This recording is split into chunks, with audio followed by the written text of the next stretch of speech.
Mohatta yang lahir dengan nama Muhammad Athar merupakan putra dari pasangan Muhammad Zamil dan Siti Soleha. Ayahnya yang merupakan keturunan ulama Naqsyabandiyah di Batu Hampar, Sumatera Barat, membuat Muhammad Hatta dibesarkan dalam keluarga yang taat beragama. Kisah perjalanan politik Bung Hatta. Ternyata kesadaran politik Bung Hatta sudah tumbuh sejak ia masih menjadi pelajar.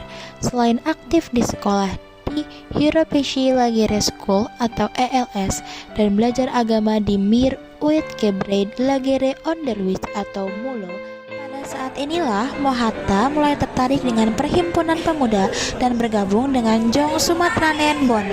Di organisasi tersebut, beliau berperan sebagai bendahara.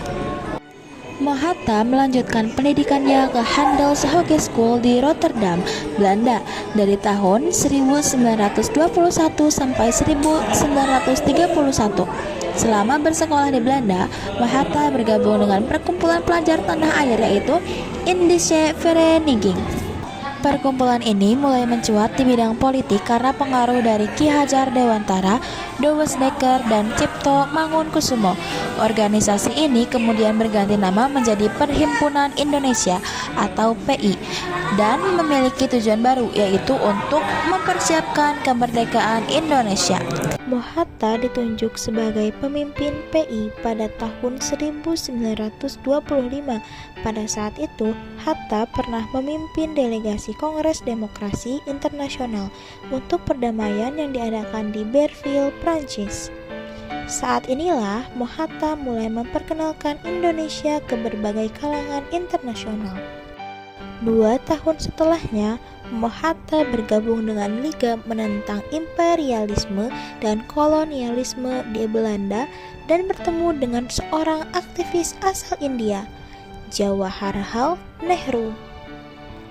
Aktivitas politiknya tersebut membuat kerajaan Belanda menangkapnya bersama Nazir St. Pamontjak, Ali Sastro Amijojo, dan Abdul Majid Jojo Diningrat. Baru dibebaskan setelah melakukan pidato pembelaan yang berjudul Indonesia Merdeka pada Indonesia. Mohatta kembali ke Indonesia pada 1932. Begitu sampai di tanah air, Hatta kemudian bergabung dengan organisasi Klub Pendidikan Nasional Indonesia. Organisasi tersebut bertujuan untuk meningkatkan kesadaran politik rakyat Indonesia melalui berbagai pelatihan.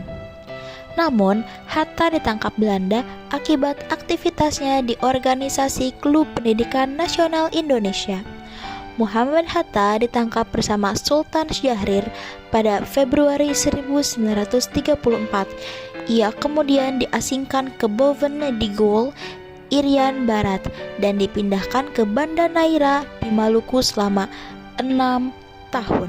Setelah Belanda menyerah dan Jepang menguasai Indonesia, Muhammad Hatta bersama Soekarno, Ki Hajar Dewantara, dan Kiai Haji Muhammad Mansur menjadi pemimpin Pusat Tenaga Rakyat. Menjelang kemerdekaan Indonesia, Muhammad Hatta dipilih menjadi Wakil Ketua Panitia Persiapan Kemerdekaan Indonesia atau PPKI pada 7 Agustus 1945. Segala pemikiran dan gagasan Hatta dicurahkan untuk mengupayakan kemerdekaan Indonesia.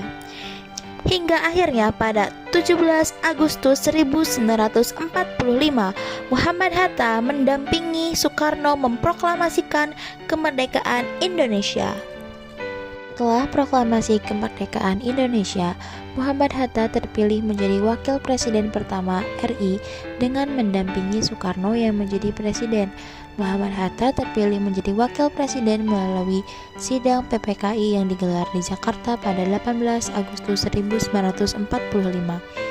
Selain menjadi Presiden, Muhammad Hatta juga sempat merangkap sebagai Perdana Menteri dan Menteri Pertahanan sejak Januari 1948 hingga Desember 1949. Hatta juga pernah merangkap sebagai Menteri Luar Negeri dalam Kabinet Republik Indonesia Serikat atau RIS sejak Desember 1949 hingga Agustus 1950. Pada akhirnya Muhammad Hatta mundur dari kursi wakil presiden pada 1 Desember 1956 setelah 11 tahun menjabat.